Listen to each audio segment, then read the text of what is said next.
নিজের ওপর বিশ্বাস থাকলেই জীবনের মাটিও আমাদের হাতের শিল্প হয়ে ওঠে। তারই উদাহরণস্বরূপ একটি গল্প রয়েছে ভৌতিক ছায়া চ্যানেলের থেকে। গল্পটির নাম মাটির মেয়ে। গল্প পাঠে আমি অঞ্জলি। বর্ষার বিকেলটা যেন গ্রামের ওপর এক অদ্ভুত নরম আলো ছড়িয়ে দিয়েছে। আকাশের কোণে তুলোর মতো সাদা মেঘ ভাসছে।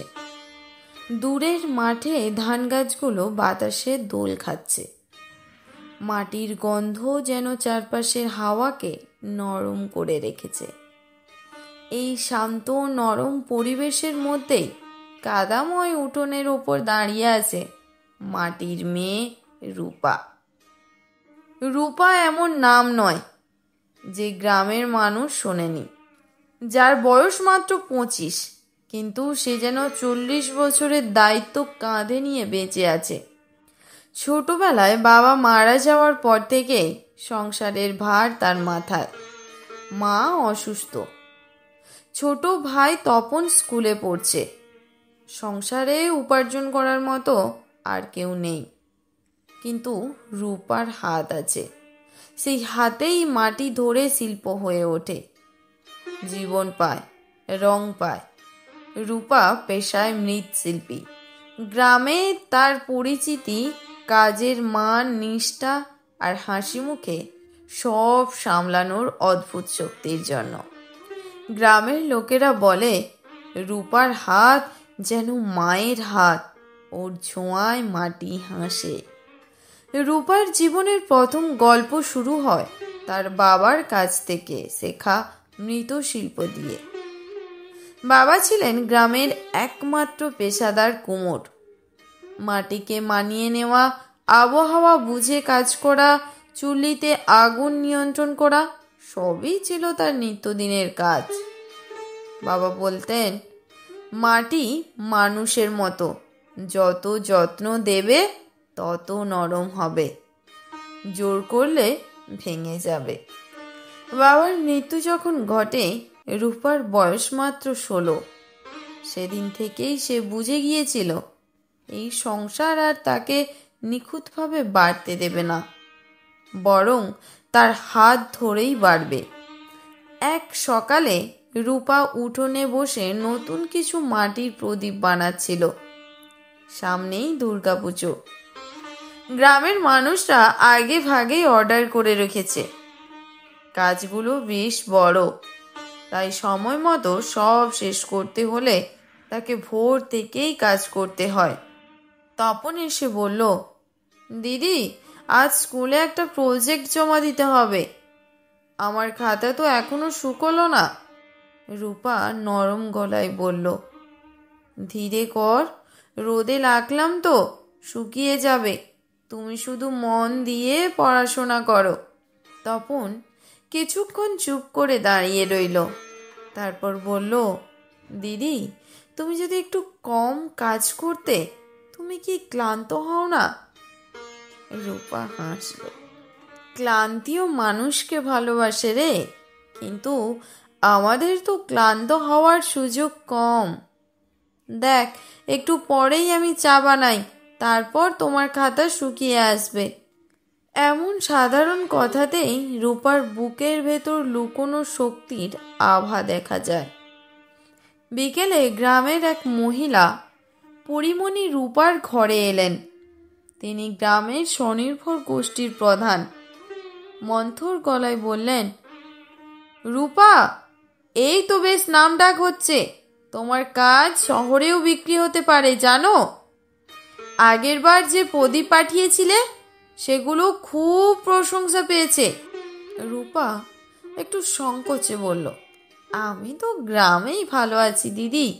পরিমণি নরম গলায় বললেন, তুই ভালো আছিস বলেই কি আর সংসার ভালো থাকে? তুই যা পারিস তাতে তোকে এগোতেই হবে। রূপা কিছু বলতে যাচ্ছিল, তখন পরিমণি তাকে একটা প্রস্তাব দিলেন, শহরে একটি প্রদর্শনীতে অংশগ্রহণ করার। রূপা প্রথমে নার্ভাস হয়ে পড়ল। শহর? ওখানে কি আমার মতো গ্রামের মেয়ে মানাবে? পরিমণি হাসলেন। মাটি আর মানুষ দু জায়গায় এক। তোর মাটির কাজই তোকে পরিচয় দেবে। প্রদর্শনীতে পাঠানোর জন্য রূপা দিন রাত কাজ করতে লাগলো। নতুন ধরনের কাজ করতে হবে। শুধু প্রদীপ নয়, শোপিস, মুখোশ, পাত্র, মাটির পুতুল সব কিছুতেই আলাদা ছোঁয়া রাখতে হবে। এক রাতে মাটির পুতুল বানানোর সময় সে থেমে গেল। পুতুলরা যেন তার নিজের মতো, পরিশ্রমী, শান্ত, পরিপাটি। সে মনে মনে বলল, মাটি আর মানুষ দুজনেই তো একে অন্যের ছায়া। তপন দূর থেকে বলল, দিদি, এটা তুমি বিক্রি করবে তো? রূপা একটু হাসল। হ্যাঁ, সংসারের টাকাটা তো এখান থেকেই আসে। তখন বলল, কিন্তু দিদি, তুমিও তো ভালো কিছু পাওয়ার যোগ্য। রূপা চোখ নামিয়ে বলল, জীবনে যা পাওয়ার সেটা নিজেদের হাতে বানিয়েই পেতে হয়। সুখ তো আর দান করে কেউ দেয় না। তপন চুপ করে গেল। সে বুঝতে পারছিল রূপা শুধু সংসার না, নিজের স্বপ্নগুলোর সঙ্গেও লড়াই করছে। প্রদর্শনীর দিন রূপা, পরিমণি দিদি এবং গ্রামের আরও 2 মহিলা শহরে গেল। শহরের ভিড়, আলো, উঁচু বাড়ি সব কিছুই রূপাকে অবাক করে দিচ্ছিল। কিন্তু তার চোখে ভয়ের বদলে কি ছিল কৌতূহল। প্রদর্শনী হলে তার স্টল সাজিয়ে দেওয়া হলো। মানুষ এসে দেখতে লাগলো।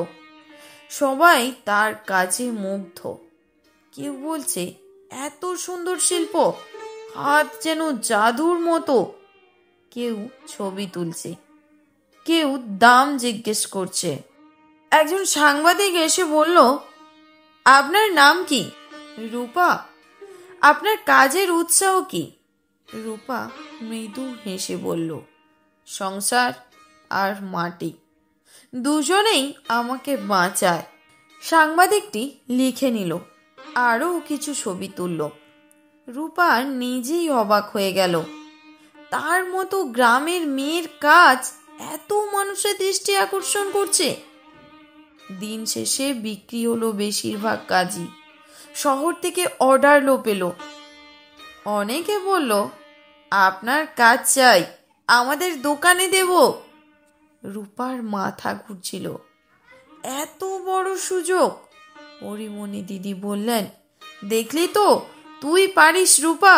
তোর মাটি তোকে শহরের মেয়েদের চেয়েও শক্তিশালী করে তুলেছে। রূপা মৃদু হেসে বলল, দিদি, আমি তো শুধু মাটির মেয়ে, যা করি সব মাটির মতোই। দিদি বললেন, ঠিক তাই, মাটিতেই তো সব কিছু জন্মায়। এই কথাটা রূপাকে নতুন শক্তি দিল। গ্রামে ফিরে এসে আরো ব্যস্ত হয়ে পড়ল। নতুন অর্ডার, নতুন চাপ। কিন্তু গ্রামের কিছু মানুষ রূপার সাফল্য সহ্য করতে পারছিল না। কেউ বলল, মেয়ে মানুষ হয়ে এত বড় বড় কাজ, এটা তো ঠিক নয়। কেউ বলল, শহরে গিয়ে বড় লোক হয়ে এলো নাকি? রূপা এসব শুনে শুধু হাসত। তার মা বলতেন, মানুষের মুখ নরম করা যায় না রে মাইয়া, ওরা বদলাবে না। রূপা বলতো, তাহলে মাটির মতো হয় না কেন? হাতের ছোঁয়ায় একটু নরম হতো। এত কাজের চাপের মধ্যে রূপার চুল্লি একদিন বিকল হয়ে গেল। একটাই চুল্লি, সেটা নষ্ট হওয়ায় কাজ থেমে গেল। ভেতরের সব পাত্র ভেঙে গেল। ক্ষতি হলো প্রায় 10,000 টাকা। তার কাছে এই পরিমাণ অর্থ বিশাল। রূপা বসে কাঁদছিল না, কিন্তু তার চোখ ভারী হয়ে উঠেছিল। তপন এসে বলল, দিদি, তুমি হাল ছেড়ে দিচ্ছ না তো? রূপা নরম গলায় বলল, না রে, চুল্লি ভেঙেছে, আমি না। গ্রামের একজন ধনী ব্যবসায়ী এসে বলল, টাকা লাগলে বলো, কিন্তু তার বদলে আমাকে তোমার কাজে অংশীদার হতে হবে। এটা রূপা মেনে নিল না। সে নিজের স্বাধীনতা, নিজের পরিশ্রম এগুলো কাউকে বিক্রি করতে চায় না। সে বলল, টাকা না থাকলে কাজ পরে করব, কিন্তু আমার কাজ আমারই থাকবে। পরদিন সকালে পরিমণি দিদি এলেন। রূপা, কি খবর? রূপা সব জানালো। দিদি বললেন, তুই ভাবিস না, আমরা মেয়েরা মিলে তোকে টাকা ধার দেব। তুই আমাদের গোষ্ঠীরই মেয়ে, তোর ওপর আমাদের ভরসা আছে। গ্রামের স্বনির্ভর গোষ্ঠীর মহিলারা, যাদের অনেকেই আগে রূপার কাছ থেকে ছোটোখাটো কাজ শিখেছে, তারা এগিয়ে এলেন। রূপা, তুই কর, আমরা তোর পাশে আছি। এই শব্দগুলো রূপার জন্য ছিল সবচেয়ে বড় শক্তি। সবার সাহায্যে নতুন চুল্লি বানানো হলো। কাজ আবার শুরু হলো।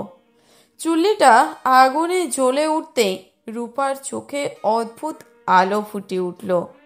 আগুন যেন নতুন করে জন্ম দিল।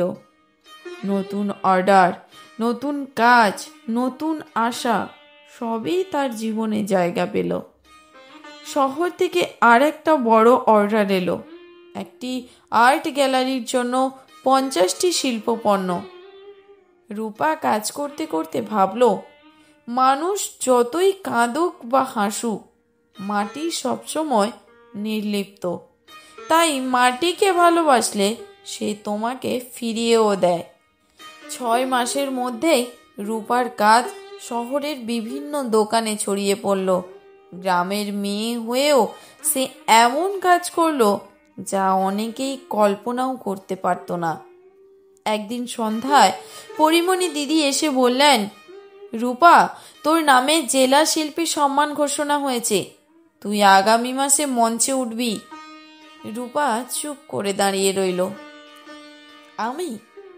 আমি তো শুধু মাটির কাজ করি। দিদি বললেন, মাটির কাজই তো মানুষের হৃদয়ে পৌঁছে যায়। মঞ্চে দাঁড়িয়ে যখন রূপা পুরস্কার নিল, তখন তার চোখ ভিজে উঠেছিল। দর্শক সারিতে তপন চিৎকার করে বলছিল, দিদি, তুমি সেরা। রূপার জীবন বদলেছে।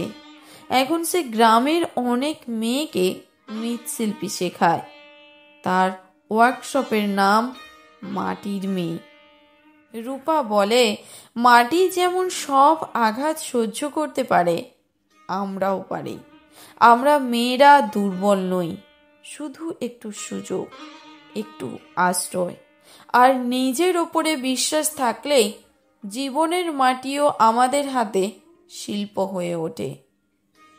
মা একদিন তার মাথায় হাত রেখে বলেছিলেন, তুই শুধু মাটির মেয়ে না রে, তুই আমাদের গ্রামের গর্ব। আর রূপা বুঝেছিল, জীবন যতই কষ্ট দিক, মানুষের হাতেই আছে তাকে শিল্পে পরিণত করার ক্ষমতা।